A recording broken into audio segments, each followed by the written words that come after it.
Hello everyone, this is me Alisha. Welcome to my channel The Daily Style and more, and welcome to my another video.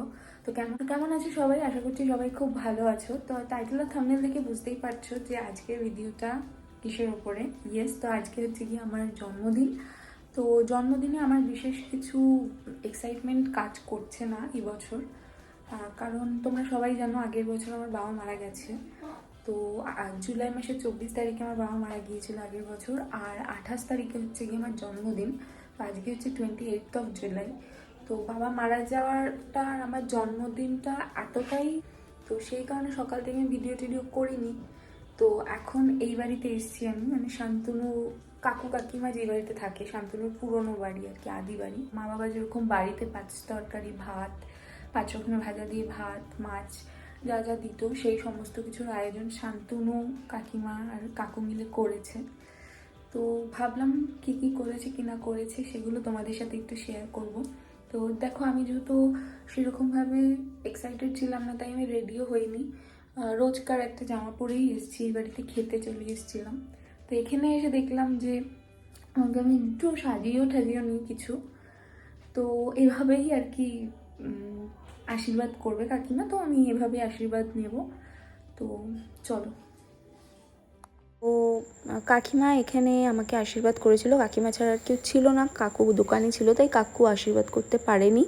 আর এই যে রিচুয়ালসটা হচ্ছে, এই রিচুয়ালসটা কিন্তু আমি বরাবর ছোটোবেলা থেকেই আমার বাড়িতে করে আসতে দেখেছি মা বাবাকে, এবং সবাই থাকতো আমার মামা বাড়ির লোক, বড় মা, জেঠু, দাদা, বৌদি, ম্যাও, পুটু সবাই থাকতো, এবং এটা খুব নস্টালজিক আমার জন্যে। বাট আজকে ওদের সবাইকে খুব মিস করছিলাম, সব থেকে বেশি মিস করছিলাম বাবাকে আজকে। মেনুতে আছে দেখো 5 রকমের ভাজা, পটল ভাজা, কাঁকরোল ভাজা, ওখানে হচ্ছে গিয়ে আলু ভাজা আছে, কুমড়ো ভাজা আছে, আর মাছ ভাজা আছে, ওখানে ডাল, আর ওখানে হচ্ছে গিয়ে কাতলা মাছের কালিয়া, মাটন, রসগোল্লা, দই, আর এখানে হচ্ছে পায়েস আর চাটনি। এত কিছু অ্যাজ ইউজুয়াল আমি খেতে পারবো না। লেবু, ও আবার লেবু দিয়ে গেল। এই যে কুক হচ্ছে গিয়ে ও আর কাকিমা। তো আশীর্বাদ হয়ে গেল তোমরা দেখলেই। তো এখন খাওয়া দাওয়াটা কমপ্লিট করতে হবে। তো খাওয়া দাওয়াটা করে তারপরে কি করা যায় দেখি। তো খাওয়া শুরু করি। ক্যামেরা ধরেছি শান্তনু। তো এত কিছু আমি খেতে পারবো না। তুই খাবি আমার সাথে? হ্যাঁ, আমি জানি না, আমি এত কিছু খেতে পারবো না। দুটো আবার 2 বাটি ভাত দিয়েছে, মানে কোনো মানে হয় না।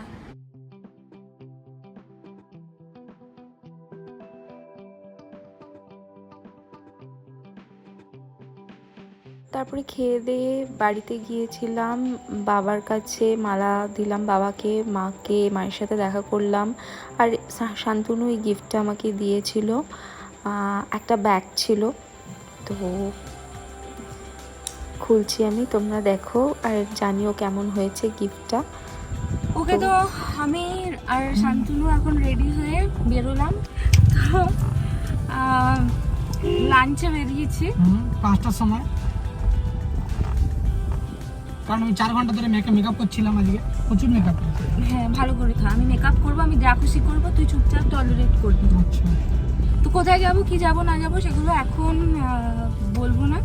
চলো গিয়ে তারপরে দেখাচ্ছি। তো আমরা বাইপাস ধরে যখন যাচ্ছিলাম তখন আকাশটা এত সুন্দর লাগছিল, তাই ভাবলাম একটা ভিডিও নিই। তো মুডটা সকাল থেকে খারাপ ছিল, পরে অবশ্য ভালো হয়ে গেল। ও জোর করে আমাকে নিয়ে গেল দেশি লেনে। এখানকার অ্যাটমসফিয়ার খুব ভালো, বিশ্বাস করো। আমরা ইনডোরে বসেছিলাম কারণ আউটডোরে বৃষ্টি হওয়ার একটা চান্সেস ছিল। তো এটা পাব কাম রেস্টুরেন্ট, এখানে খুব সুন্দর সুন্দর গান চলছিল, বাট কপিরাইট ক্লেমের জন্য আমি গানগুলো দিতে পারবো না। তো ফার্স্টে একটা চিকেনের চাইনিজ আইটেম ছিল, ওটার নামটা আমার কি ঠিক মনে পড়ছে না, বাট অসম ছিল খেতে। আর এইটা দেখো একদম চিজে ঠাসা একটা, এটার নাম কি ছিল জানো? এটা নামটা আলিশান কাবাব। এটা একটা মুঘল স্টার্টার ছিল, মোগলাই স্টার্টার। তো শান্তনু আমার নামের সাথে যেহেতু মেলানো ছিল, তাই এটা অর্ডার দিয়েছিল, খেতেও খুব ভালো ছিল। এরপরে চিলি চিকেন ফ্রাইড রাইস নিয়েছিলাম। তারপরে খাবার এনজয় করার পরে বেরিয়ে গেলাম একটু লং ড্রাইভে, যখন বৃষ্টি পড়ছিল খুব ভালো। তারপরে মা আর মিষ্টির সাথে গিয়েছিলাম প্যান্টালুন্স। ওকে, তো এখন আমি এসেছি হচ্ছে প্যান্টালুন্সে। এই দেখো এখানে মা আর এই যে এখানে মিষ্টি আছে। তো জন্মদিনের গিফট দিতে মানে কি আমাকে নিয়ে এসছে জন্মদিনের গিফট দেওয়ার জন্যে। তো এরপর আমি কিটক্যাট শেক টেস্ট করেছিলাম, যেটা খুব ভালো ছিল। আর এই ড্রেসটা আমাকে কাকু গিফট করেছিল গ্লোবাল দেশি থেকে। তো আমি আমার জন্মদিনটা এরকমভাবেই কাটালাম। আশা করছি তোমাদের ভালো লেগেছে। দেখা হচ্ছে নেক্সট ব্লগে। ওকে, বাই।